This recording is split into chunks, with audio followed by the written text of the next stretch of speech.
بسم اللہ الرحمن الرحیم۔ السلام علیکم ناظرین، امید کرتی ہوں کہ آپ سب خیریت سے ہوں گے۔ ناظرین، آج ہم فرعون کے خواب اور حضرت موسیٰ علیہ السلام کی ولادت کے بارے میں بیان کرنے لگے ہیں۔ حضرت موسیٰ علیہ السلام کی ولادت سے پہلے فرعون نے خواب دیکھا کہ بیت المقدس کی طرف سے ایک آگ آئی اور مصر کے تمام قبطیوں کے گھر جلا گئی، لیکن بنی اسرائیل کو کوئی نقصان نہیں پہنچا۔ ناظرین، بیدار ہونے کے بعد وہ بڑا خوف زدہ تھا کہ اس کی تعبیر کیا ہو سکتی ہے۔ اس نے اپنے عالموں اور جادوگروں کو جمع کیا اور اس کی تعبیر پوچھی۔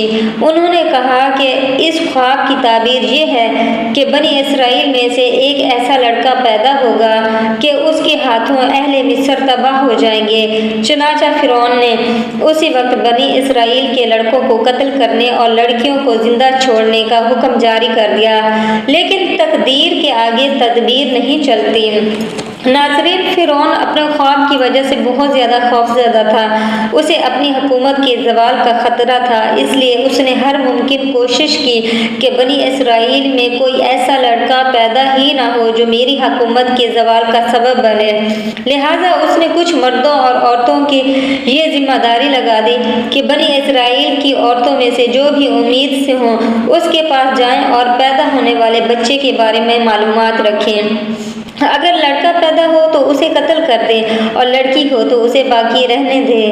ادھر فرعون کی یہ چالیں تھیں، ادھر تقدیر الہی اس پر ہنس رہی تھی اور کہہ رہی تھی کہ اے ظالم بادشاہ، تجھے اپنی افواج کی کثرت، اپنے اقتدار کی طاقت اور وسیع سلطنت پر غرور ہے، لیکن اس عظیم خالق کی طرف سے تو غافل ہے کہ جس کی تقدیر کا کوئی توڑ نہیں، جس کے فیصلوں کو رد کرنے کی کسی میں مجال نہیں۔ وہ ذات یہ کر چکی ہے کہ جس بچے سے تو خوف زدہ ہے، جس کے لیے تو نے بے شمار معصوم بچوں کو قتل کرنے کا حکم دیا ہے، وہ تیرے ہی گھر میں پرورش پائے گا اور تیری دنیا اور آخرت کی تباہی اس کے ہاتھوں ہوگی۔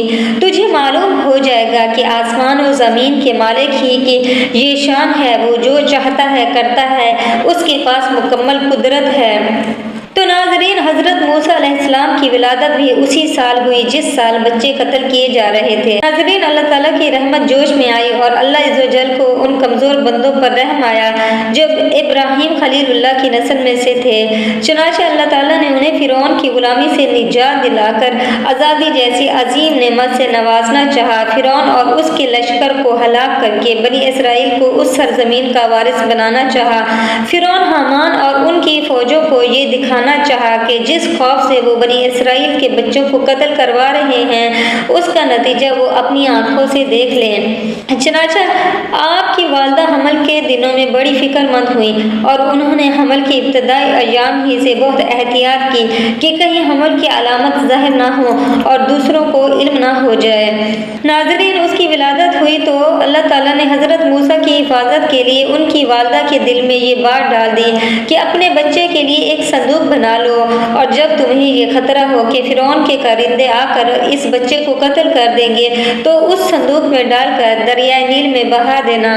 ہمارا آپ سے وعدہ ہے کہ ہم اس بچے کو واپس آپ کے پاس لوٹا دیں گے اور اسے اپنا رسول منتخب فرمائیں گے۔ سبحان اللہ۔ حضرت موسیٰ علیہ السلام کی والدہ نے اللہ عز و جل کے حکم کی تعمیل کرتے ہوئے اپنے بچے کو ایک مضبوط صندوق میں ڈال کر دریا میں بہا دیا۔ جب وہ صندوق فرعون کے محل کے قریب سے گزرا تو شاہی خادموں نے اس صندوق کو دریا سے نکال کر شاہی محل میں فرعون کی بیوی آسیہ کے سامنے پیش کر دیا۔ فرعون کی بیوی آسیہ نے جب صندوق کھولا اور کپڑے میں لپٹے ہوئے حضرت موسیٰ علیہ السلام کا معصوم چہرہ نظر آیا اور اس کے دل میں آپ کی شدید محبت پیدا ہو گئی۔ اس نے فرعون سے کہا، یہ تو بہت ہی پیارا بچہ ہے، یہ تو میری اور آپ کی آنکھوں کی ٹھنڈک ہے، اس لیے اسے دوسرے بچوں کی طرح قتل نہ کیا جائے۔ بہت ممکن ہے کہ یہ بچہ ہمیں کوئی فائدہ پہنچائے یا ہم اسے اپنا بیٹا بنا لیں۔ فرعون نے جب اس معصوم اور خوبصورت بچے کو دیکھا تو فوراً چونک پڑا کہ کہیں یہ وہی اسرائیلی بچہ نہ ہو جو میری حکومت کے زوال کا سبب بنے گا۔ یہ سوچ کر اس نے بچے کو قتل کرنے کا ارادہ کیا، لیکن اس کی بیوی رکاوٹ بن گئی، کیونکہ اللہ تعالیٰ کا فیصلہ ہر چیز پر غالب رہتا ہے۔ اس طرح اللہ تعالیٰ نے ایک دشمن کے گھر میں اس بچے کو اس طرح محفوظ کیا کہ وہ اسے ذرا بھی نقصان نہ پہنچا سکے۔ چنانچہ حضرت موسیٰ علیہ السلام کی والدہ نے جب آپ کو صندوق میں بند کر کے دریا میں بہا دیا تو حضرت موسیٰ کی بہن کو پیچھے پیچھے بھیج دیا خبر گیری کے لیے۔ شہر میں بچوں کو دودھ پلانے والی جتنی بھی دائیاں تھیں سب کو بچہ پیش کیا گیا کہ اسے دودھ پلاؤ۔ ہر ایک نے بڑی محبت اور بڑے پیار سے بچے کو دودھ پلانا چاہا، لیکن اللہ تعالیٰ کے حکم سے حضرت موسیٰ علیہ السلام نے کسی بھی دائیا کا دودھ نہ پیا۔ اللہ تعالیٰ کو یہی منظور تھا کہ اس کا نبی اپنی والدہ کے سوا کسی اور کا دودھ نہ پیے، اور اس میں یہ مسلط بھی تھی کہ اسے اس بہانے سے اپنی والدہ سے ملا دیا جائے۔ جب حضرت موسیٰ علیہ السلام نے کسی بھی دائیا کا دودھ نہ پیا تو آپ کی بہن نے آگے بڑھ کر کہا، مجھے ایک دائی کا پتہ معلوم ہے، ممکن ہے کہ بچہ اس کا دودھ پی لے، اور وہ لوگ بھی بڑے اچھے ہیں، بچے کی نگہداشت بھی بہت اچھی کریں گے۔ محل والوں نے فوراً اس دائی کو بلوا لیا۔ حضرت موسیٰ علیہ السلام نے ان کی گود میں جاتے ہی دودھ پینا شروع کر دیا، اور اس طرح اللہ عز و جل نے آپ کو دریائے نیل سے نکال کر آپ کی والدہ تک پہنچا دیا۔ آپ اپنی والدہ کی محبت کے زیر سایہ پرورش پانے لگے۔ اللہ تعالیٰ نے آپ کی والدہ سے جو وعدہ کیا تھا وہ پورا کر دیا، اور لوگوں کو اس کی خبر بھی نہ ہونے دی۔